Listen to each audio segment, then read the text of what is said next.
안녕하세요. 문화적 심리학통을 연구소장 심리학자 심진섭입니다.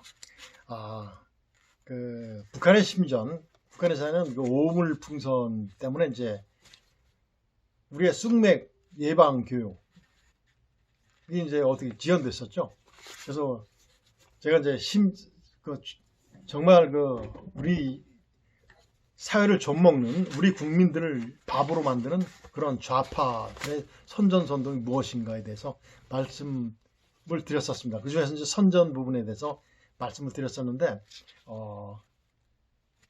3시간까지 말씀드렸었죠. 선동이 뭐다를 처음 요약을 해서 말씀드렸었고, 그리고 이제 선전의 그 한계성까지 쭉, 선전은 이런 것이다. 선전의 정의서부터 선전의 한계성, 선전의 그 특성까지 말씀드렸습니다. 그래서 이제 지금 마지막 남은 것은 선전의 한계성이죠.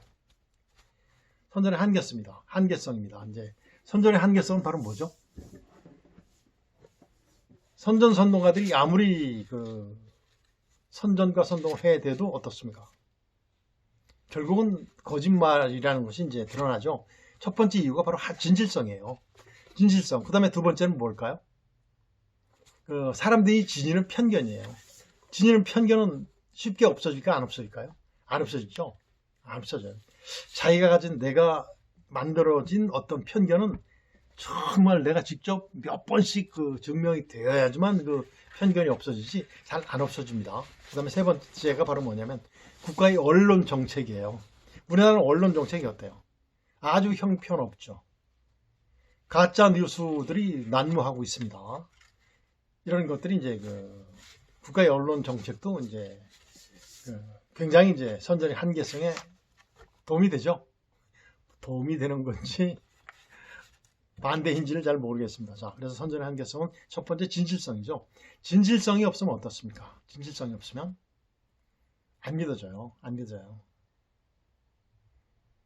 자, 선전가들은 선전을 듣는 피선전가들이 확인할 수 없을 때 어때요? 허위 사실을 더 많이 막 꾸며내서 그대로 막 방송을 합니다. 몇 번 하죠? 계속해서 방송해요. 우리 보면 무슨 서울시장 선거라든가 무슨 선거 때 보면 계속해서 방송을 합니다. 좌파들이 하는 방송들이 되게 그래요. 하나의 사건을 가지고 팩트가 아닌 것을, 가공된 것을 계속해서 10번, 13번, 15번 이렇게 계속해서 방송하면 그것을 듣는 사람들은 어떻게 될까요? 방어 능력이 이렇게 뭐라고 그럴까? 흐물흐물해져요. 이런 것을 이용하는 겁니다. 옛날에 보면 어때요? 또 이제 어떤 사람이 이제 자기가 원하는 방향으로의 사람들이 자기 일을 동조하는 사람들에게는 어때요? 조금만 얘기해도 효과가 굉장히 커지죠. 이런 것들을 이용하는 자들이 바로 선전가들이에요.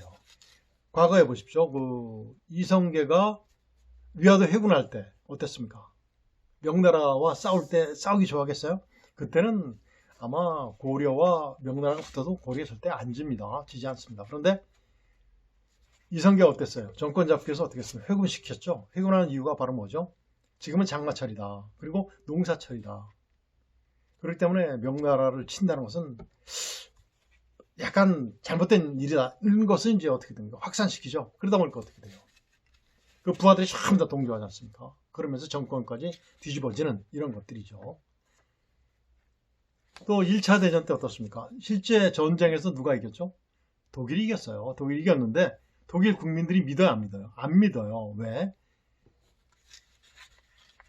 지금 연합국 측에서 하는 방송들은 어땠습니까? 사실과 진실에 입각해서 방송을 해줬어요. 노르만디 상륙 작전서부터 쫙 전부 다 이제 진실에 의해서 입각해줬는데 독일은 어땠습니까? 약간 왜곡해서 자기들에게 유리한 방송들만 해줬어요. 그러다 보니까 어떻게 됐어요? 독일 국민들이 안 믿기 시작했죠. 누굴 믿기 시작했습니까? 연합군의 방송을 믿었어요. 그러다 보니까 우리가 졌다라고, 국민들 스스로가 졌다라고 판단됐기 때문에 2차 대전은 연합군의 승리로 끝나게 됩니다. 이런 것들이 굉장한 진실성의 효과예요. 그래서 선전의 진실성 효과적인 선전 요소는 진실성이 효과적인 선전 요소는 아닐지라도 허위 사실이 드러난다면 어떻습니까? 허위 사실이 드러나면 역효과가 있죠. 그러니까 지금도 설쳐되는 것이 바로 저거예요. 지금 보니까 또 누가 얘기합니까? 정말 그 좌파의 아주 매국 같은 자예요. 자기가 죄 짓고 있는 거 굉장히 많은 기소되어 있는 사실들이 굉장히 많죠. 누가 봐도 사실이에요. 그런데 뭐라고 그럽니까? 어젠가 그런 얘기를 하더라고요. 그젠가 얼마 전에 언론이 어떻다? 언론이 자기의 주장을 대변해서 얘기해 주지 않으니까 어떻게 했습니까? 뭐라 그랬어요? 언론은 검찰의 애완견과 같은 존재로 하락했다. 이따오로 말을 해요. 또 그러니까 그걸 누가 믿어요? 그런 얘기를 한 번 하겠습니까? 계속 할 겁니다. 계속 했을 겁니다. 또 계속 해옵니다. 그러면 어때요? 그를 추종하는 자들은 그렇게 믿어요. 또 대부분의 또 숙맥들은 또 따라가겠죠. 이런 것들이 바로 이제 그 선전자들이 그 진실성을 왜곡한 그런 내용이 되죠. 그런데 이번에 이제 구속돼서 들어가면 판결 받으면 어떻게 되겠습니까? 이게 이제 진실성이 나오는 거죠. 그 허구성은 진실성한테 안 되게 되잖아요.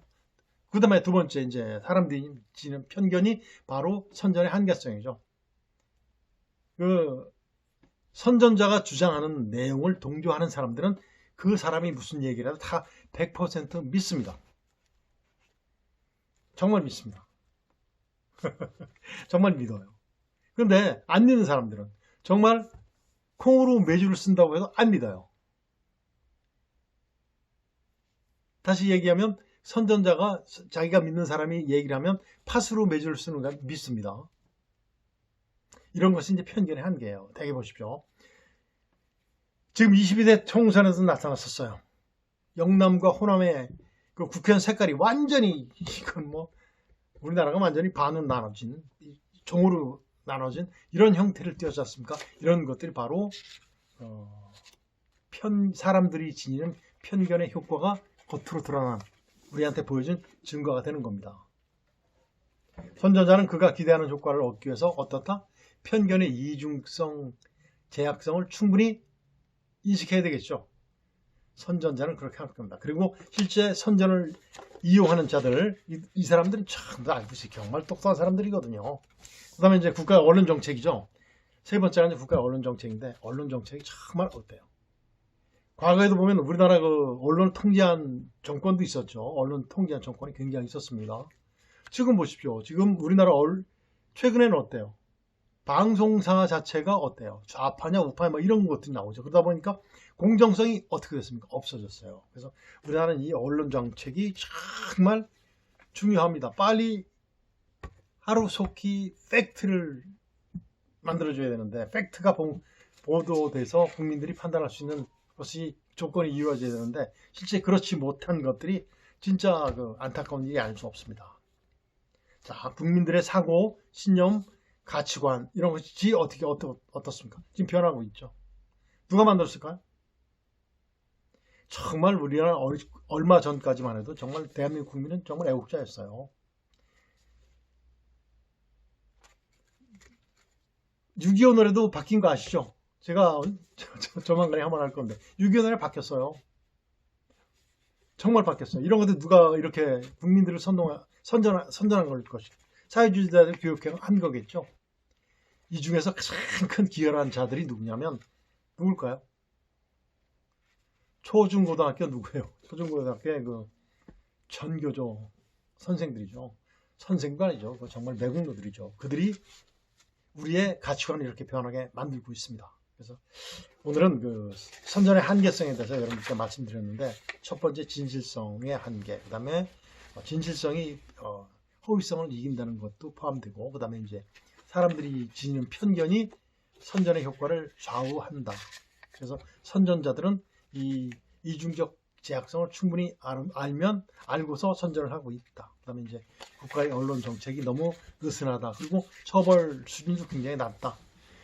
특히 우리나라 같은 국회가 최근처럼 국회가 삼권을 장악하는 그런 느낌인 나라에서는 더 그런 효과가 나타나겠죠.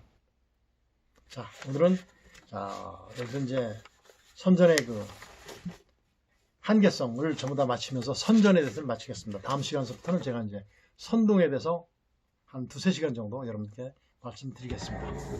자, 오늘은 여기서 마치도록 하겠습니다. 안녕히 계십시오.